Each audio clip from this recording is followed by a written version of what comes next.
Hi guys, welcome to a new video. Today is just gonna be a sitting and talking video. I wanna introduce myself and kind of just talk about my story, a little bit about me. Yeah, just give you a little rundown and get to know me a little bit better. Obviously, I share a good bit on social media, but I wanted to just go over a few things and kind of explain myself and my journey, why I do what I do. So basically, my name is Lark. My real name is Laura, but I go by Lark on social media. So I'm 24 years old, I'm about to be 25, and I recently moved in with my mom, which my parents are divorced, and I lived with my dad my whole life. So my parents got divorced when I was like 12 years old, and it was a very messy, awful divorce, very traumatic, and definitely shaped me into who I am today. So I wouldn't change anything, but it was definitely very difficult to live through, and I battled and struggled with mental health to very severe extents that I won't get into. I mean, I could at some point, but basically I battled with depression and anxiety for a long time. I was in and out of therapy most of my life. I'm still in therapy to this day just because it's not like I really need it, but I do find it helpful to have a professional outlet. So now it's more of like maintenance for me. I only go once a month. Sometimes, if I need to talk to my therapist, I'll schedule an appointment. But yeah, therapy has been very beneficial and helpful for me, especially navigating this time in my life, which is not easy. Living with my mom is something that I never expected I would be doing. So to say the least, we do not have the best relationship. And a lot of that has to do with her and her life choices and who she is. But it's really important to me to have a relationship with my parents, no matter what it looks like. It's never going to be ideal or exactly what I want it to be, and that's okay. And that's something that I've had to accept. So, I accept my parents for who they are and do my best. Basically, that's all we can really do. So that's a little bit about that. I got engaged recently to my high school sweetheart. So that sounds so corny saying, but yeah, we've been together for 8 years. So we met in high school at junior prom, actually. He went with my best friend's sister, and I went with his best friend at the time, which is really funny. I had left my school for a year. So junior year of high school, I didn't go to the Catholic school that I went to freshman and sophomore year. I left and I went to public school for a year, and then I went back to my Catholic school, transparently, just because my Catholic school was literally a fucking joke and it was the easiest thing ever, and public school was honestly harder. So I was like, you know what? I'm out of here. I just want to chill my senior year. I don't want to have to give much thought to anything. So yeah, safe to say I fucking hated school. I skipped a lot of school. I was homeschooled for a little bit. I just hated school. School was not my thing, was not for me. I despised it. Nothing came easy to me. I had to study really hard to get good grades. And obviously with the chaos of my fucking life, it really was one of the hardest times of my life. And people will say when I look back, high school was great. It was so fucking easy. All you did was go to school 5 days a week and then go party on the weekends with your friends. I do miss not having any responsibilities. I can say that, but I do not miss that time period in the sense that it was very traumatic and difficult for me, and honestly didn't think I'd be here today. So I would not want to go back there. But yeah, I really hated school, and having divorced parents and going through all that shit while I was in high school was very difficult. But I also did get to skip school a lot because I would just tell my parents, I would tell my dad, oh, I'm going to mom's after school, whatever. Wouldn't go to school, would just go to my mom's, and vice versa. So I did skip a lot of school. My senior year, I was put on academic something. I had literally had to sign a contract saying that I couldn't miss more than 21 days of school. And I think I hit exactly 21 days. I wrote that out. I skipped as much school as I possibly could because I hated it so much. But I really was dealing with a lot. I was dealing with a lot mentally. So that obviously contributes to the fact that I couldn't concentrate or didn't want to be in school. I had a lot of fucking shit going on. So Yeah, anyway, I've had anxiety pretty much my whole life. It's very manageable now. I was on medication briefly for a few years. It wasn't an everyday one. I refused to get on an everyday medication because I just didn't want to.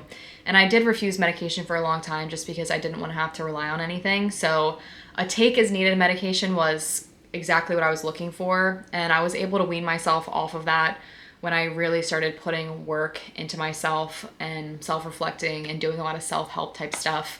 So that's something that I wanted to mention. I've been on a journey to improve my mental health, and over the past year, before I started coaching and before I started TikTok, I really went through a transformation. So last January, I decided I was going to do dry January and go sober for as long as I could, basically. And I ended up being sober for 3.5 months. And it's not like I had a problem with alcohol. I didn't have a problem with alcohol, but I would use it as a coping mechanism, especially when I was in high school. I would just get blackout drunk every weekend. I just wanted to numb myself and not think about all the fucking bullshit that was going on in my life. So that was how I coped. Definitely damaged a lot of brain cells to my forming young developing brain, which makes me sad now, but it makes sense why I was in such a bad place mentally, because alcohol is so bad for your mental health. Like even now, even if I just have a few drinks here and there moderately, it impacts my mental health so negatively. And I kind of was refusing to admit that until I took that 3.5 month break, because alcohol is that thing that you look forward to like ease yourself and, you know, oh, I can finally stop thinking about shit and just chill. And it wasn't good for me. And it kept me in this constant loop, because alcohol basically gives you a fat dopamine hit and then it drops your levels below baseline. So once that buzz wears off, it's dropping you below baseline, and then it takes multiple days for your baseline to recover. So you're constantly perpetuating that cycle by drinking Friday, Saturday, feel like shit for the next 3-4 days, start to feel a little bit better, and then the weekend hits again and you just start the cycle all over again. And I kept doing that for so long. And another big reason why I wanted to take a break from alcohol is because I realized that I hadn't gone more than a week or two without drinking alcohol since I was 15 years old. I really sat there and thought about that, and I was like, what the actual fuck? That is insane.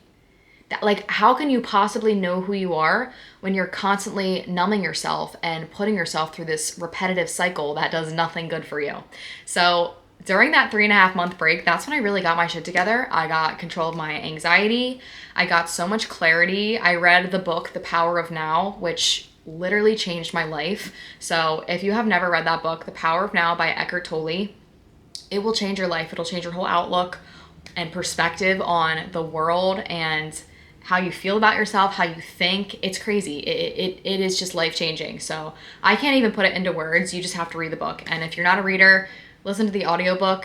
It's the best thing I ever did for myself. And it really did help me take control of my anxiety and put myself out there.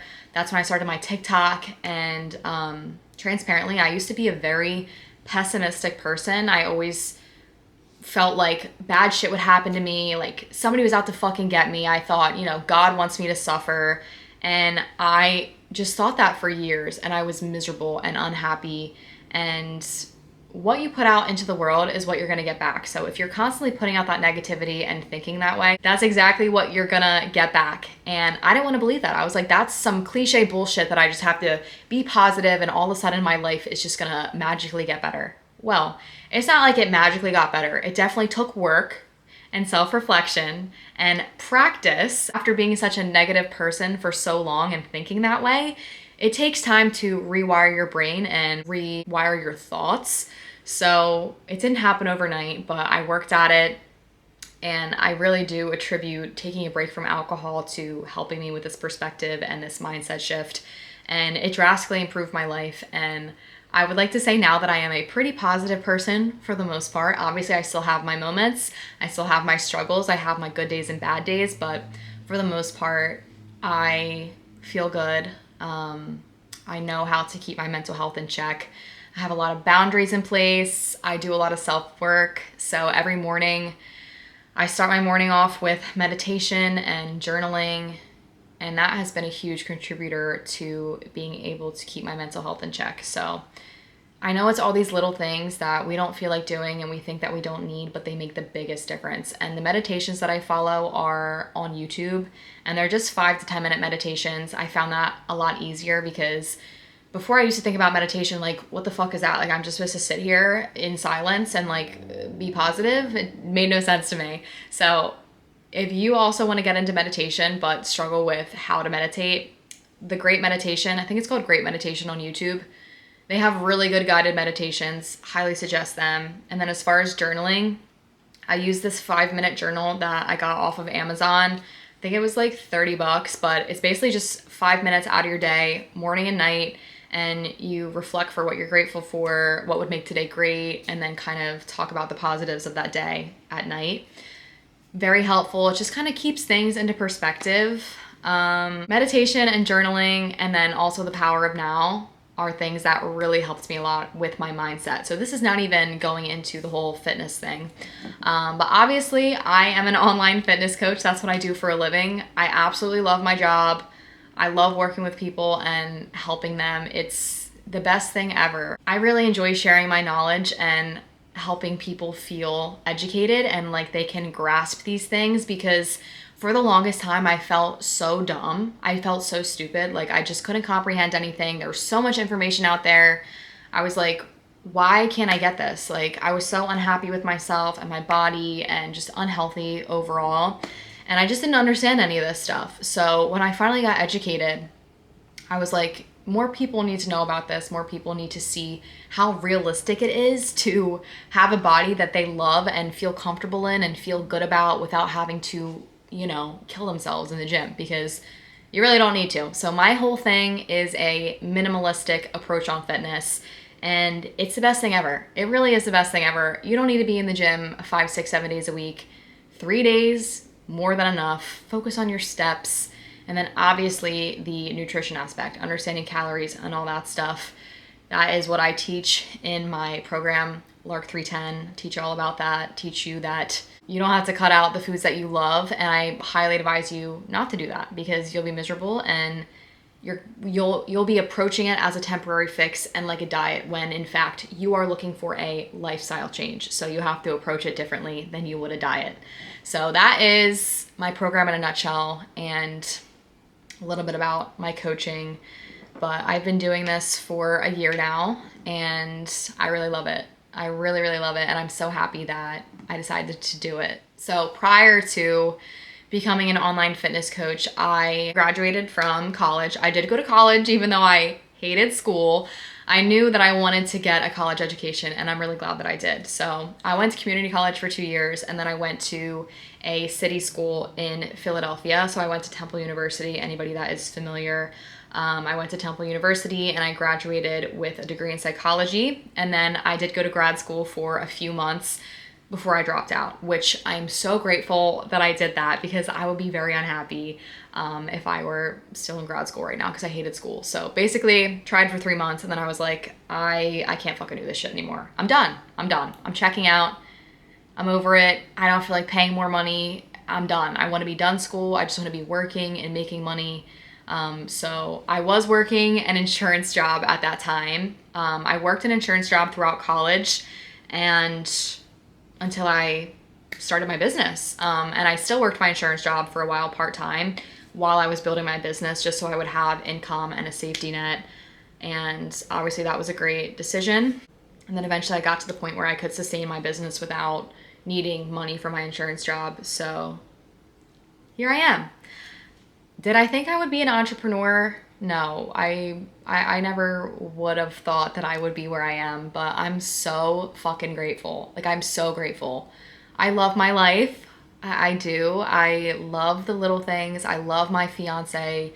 I love my family, despite it being so dysfunctional. What else about me? I have a cat named Nova, who I adopted during COVID quarantine. I celebrated my 21st birthday in quarantine in my backyard. Fat bummer. Honestly, probably for the better though. So yeah, I adopted Nova in quarantine. She is my little child. She's my daughter. I love her. I love cats. I've grown up with cats my whole life. So I am a cat person through and through. Yeah, love cats. My fiance also has a cat too. So I'm trying to think about what else is relevant. Let's see. This is just like a fat ramble. This is a fat ramble. Like I said, I got engaged and my fiance and I are planning our wedding. We're not really having a wedding. We are getting married in the courthouse in about a month. And then we're going to Oregon to elope and have our ceremony and exchange vows. Just my fiance and I. We're inviting our parents to the courthouse because they want to be involved. So, you know, I'll give them something. Got to make everybody happy, you know, since we're not having the big wedding. For me, it just doesn't make sense. Financially, authentically, I'm just not, yeah, it's not my thing. It's not my thing. So that's okay if it's your thing. It's not my thing. I don't want to do that bullshit. Seems like the most stressful and would be like the worst day of my life, to be honest. As somebody who's an anxious person, would not put myself through that. So I'm eloping. I'm so happy with my decision. My fiance and I are very excited. We chose Oregon mostly because I just found an elopement photographer who is based out of Oregon and I loved her photos. And, you know, I hopped on a Zoom call with her and we went over everything. And the Oregon coast is beautiful. I've never been out west, so I said, fuck it. And then, so after we elope and officially have the ceremony and exchange vows and stuff, we're coming home and we're having a wedding party, a reception a few weeks later in my dad's backyard. So I'm very excited about it. There's gonna be so many people there, but you know, since we're not doing it traditionally, it's not like we need a limit on how many people can come. So it just makes everything super easy. And yeah, I'm really excited about it. And then my fiance and I are planning on moving to the Carolinas. So that is to be determined whether we're going to North Carolina or South Carolina, but we're looking at Charlotte and Charleston. So we're in between those right now, trying to decide what we want to do. Realistically, I would love to buy a house, but I've been advised against doing that since, you know, we've never lived anywhere else besides Pennsylvania. I don't know if I mentioned that. I'm from Pennsylvania. Lived here my whole life. I've never lived anywhere else. So I'm ready for a change. I've outgrown my environment. I'm ready to be immersed in a new environment around different people and energy. And obviously the warm weather is fucking calling me. I need the warmth. I can't do another winter in Pennsylvania. I can't do it. So after our wedding party, we're planning on moving. Could be sooner. I don't know. It's all up in the air. I don't know what the fuck is going on, to be quite honest with you. We're doing our best here. I really am ready to move out and live with my fiance. Obviously, we've been together for 8 years, and we're ready to live together, but realistically, it just wouldn't make sense to rent an apartment where we live right now. So game plan currently is to rent for a year in one of the Carolinas and then buy a house if we really love it there. So yeah, that's the game plan as of late. But, you know, shit always changes. I mean, nothing is set in stone. I kind of just see what the vibes are, really. What else? Been into health and fitness for 8 years now, pretty much as long as I've been with my fiance. Thankfully, we are both in it together. And, you know, we've grown together. We've literally grown up together since we were 17 years old. So obviously we have very similar values and ideals and we have a lot of things in common. He's literally my best friend and I love him, clearly, because we're getting married. What else? My best friend in the whole world moved to Florida a few years ago. So my best friend that I grew up with since 7th grade. I think it was 7th grade. My best friend moved to Florida a few years ago. That fucking sucked. That was definitely very difficult on me mentally and something that I had to work through in therapy. She's still my best friend. It sucks that our relationship dynamic has changed because she's not here anymore and I can't see her physically in person. And we do FaceTime and we talk, but it's not the same. So I feel you on that one if one of your best friends has moved away, but they got to do what's best for them. I love my best friend and I want her to be happy and do whatever makes her happy. So as long as she's happy, I'm happy. I do have some other really close friends that live in Pennsylvania that I don't see that often just because, we're all in our 20s trying to figure shit out. We all have busy schedules and lives and shit going on. So we do our best, but for the most part, I see my friends here and there. That's just my reality right now. But yeah, that's a little bit about me and my life and my journey. So I hope you enjoyed that. I'm happy to share anything else that you would be interested in. And I'm obviously going to document my whole moving journey and all my wedding stuff, my elopement. I will share everything with you guys. I'm really excited. This is a busy time in life for me, but I'm trying to manage it the best that I can, and it's really exciting. So I'm just trying to keep a positive mindset and attitude, but I still have my days, as does everybody else. We're all human here. So yeah, that's it. I hope you enjoyed. I hope you feel like you know me a little bit better, and thank you for watching. Subscribe to my channel, and I'll see you next time. That's it.